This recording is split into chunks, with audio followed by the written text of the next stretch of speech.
Welcome to Onaway State Park.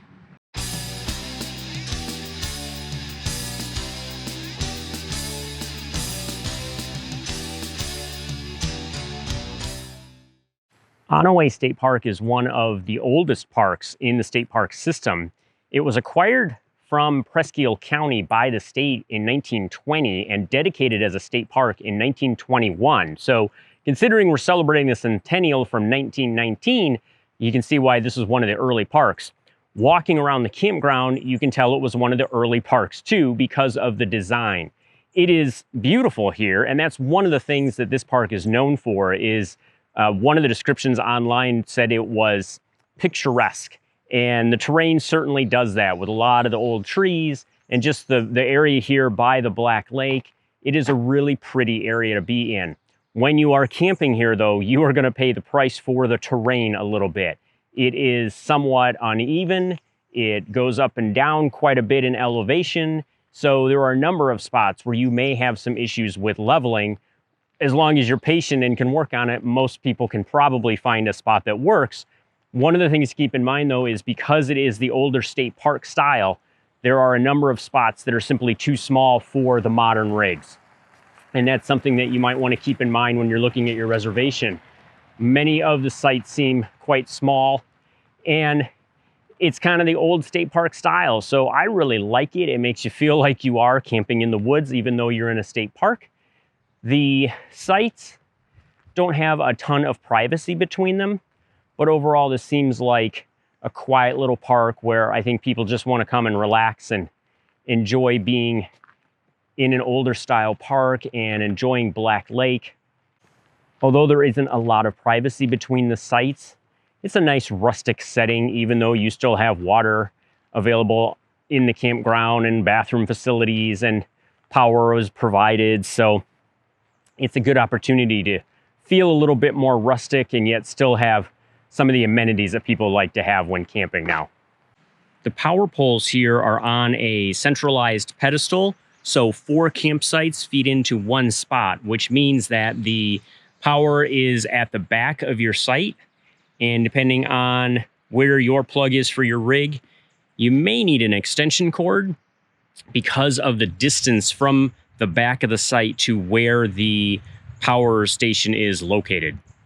On the outer loop of this main part of the campground, the site's back right up to the woods. So again, more of that rustic feel, but the closer you are to the woods and the further away from that center area, the more terrain and elevation change you're going to deal with. And so you're going to have some leveling issues here, possibly. Depends on the size of your rig and what you have available for leveling. On this outer part of the campground loop, you still have a shared power pole, but there's one pole that covers 2 sites. Again, they're going to be towards the back of your site. And it's going to depend on how your rig is set up, whether you're going to need an extension cord. But on the outer ones, it doesn't seem like they're quite as far away from your site because the sites are smaller. The bathroom facilities at Onaway are in nice shape and they're nice and clean. They are relatively small, and you can tell they have been around for a while. So it's kind of an older design, an older style. And I think the main thing is going to be that it is just a small facility, although there's not a lot of campsites here. So it's probably enough to keep up if you're patient. There are men's and women's restrooms in one building, and then there is a separate building right next door that has 3 showers. One shower is a shower restroom combination that is handicap accessible. And then there are 2 unisex showers in that building as well. You might notice me flinching and swatting things away periodically while I'm filming in this park. There are a lot of these little black gnats around. They don't seem to bite.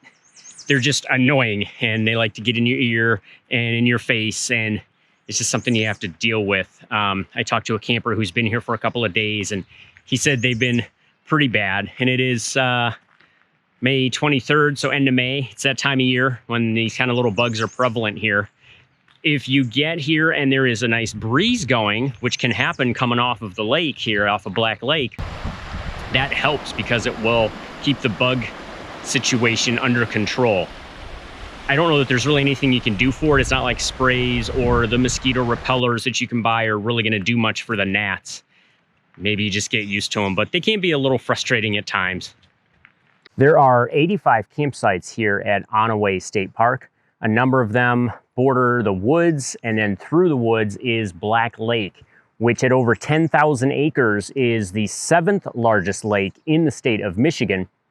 And it feeds into the Black River, or vice versa, which is where I was at recently doing sturgeon guarding. And we'll have a video on that little activity that I was doing and the research going on with sturgeon in Michigan, which, if you aren't familiar, are the dinosaur fish, as they're referred to, because they have been around for over 60 million years and they're still here in Michigan, as well as some other places.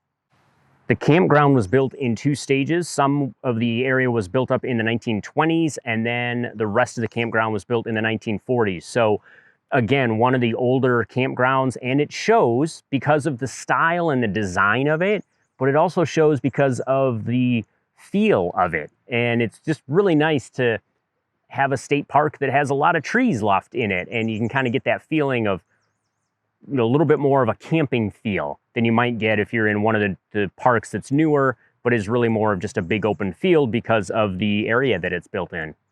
The lower campground is the older one. It's the one that was built, I believe I read, in 1923, whereas the other one on the upper part was built in 1942. And the terrain here is a lot more level, and you are right by the lake. So there aren't as many spots down in this lower campground, but if you can get one, it might be the way to go if you can fit your rig in here. The sites are split. There are some that are right on the lake, and there are others that are just across the road from the lake, but you still have a really nice view. And like I said, it's a little bit more level down here. And with the breeze coming through right off of the lake, I do not have the problem with those little gnats that I was having in the upper campground. So that's a bonus as well. If there is any downside to the lower campground, it would be that there is no bathroom or shower facility down here. You'd have to go up to the upper campground if you're not going to use the facilities in your rig. And that's because the original building that's here is closed. It's in desperate need of repair. There is fundraising going on, and you know, as we talked about with former DNR Director Keith Cray, there is a huge backlog of maintenance that needs to be done in a number of the parks. And this is a prime example of something that has been well used for many years and finally was unable to be maintained properly. So they had to shut it down, and they need to restore it. And then you'd have a bathroom and shower facility here in the lower campground. But if you can get by without having a bathroom and shower facility right near your campsite, these views down here are pretty impressive. Although you have to go to the upper campground for the bathroom and shower facility, you don't have to walk all the way around on the road. There is a well-worn trail from the lower to the upper campground.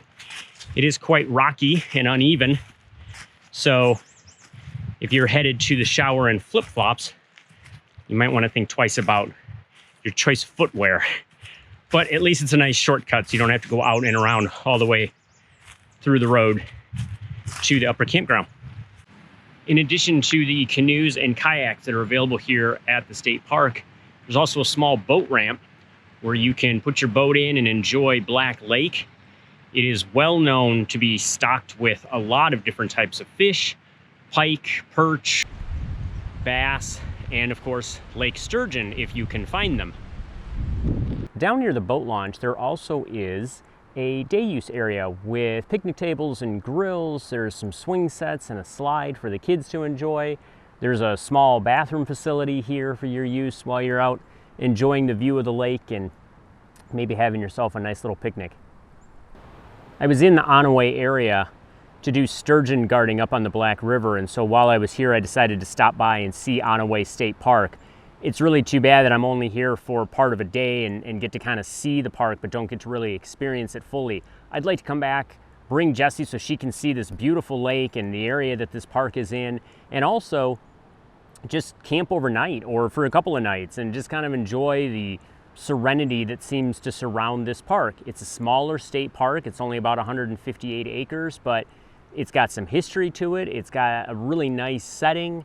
Definitely one that I would put on the list to come back to and share with others. One of the neat parts about doing this Centennial Park trek is that we're finding out all kinds of information about the state parks and getting to see some cool things, but also we're able to find things in the area of the state parks that are an attraction and are really neat to see as well. About 10 miles away from Onaway State Park is Ocqueoc Falls. I have no idea if I'm saying that correctly. I'm gonna put the spelling of it down on the screen so you can see it for yourself and give it a try. But we'll say it's Ocqueoc Falls. And it is the largest waterfall in Michigan's Lower Peninsula. So that's kind of cool to be able to see that. And if you don't want to stay at the state park, you want something even a little bit more rustic, there is a state forest campground right across the road from the entrance to the waterfall's parking lot. Now, it is the largest waterfall in the Lower Peninsula. So those who have seen waterfalls in the Upper Peninsula or have seen waterfalls in other areas may not be impressed by this. It's not very tall, it's wide, but it is a really pretty setting. And it is something that people clearly come out here to just sit and enjoy. There is a little area with picnic tables and grills. There are stone steps that you can take right down to the edge of the waterfall. And the state has done a really good job of building a concrete pathway from the parking lot out to the area where the falls are located. And then there's also a handicap accessible ramp for folks who aren't able to take the stairs that allow you to get right down near the falls as well.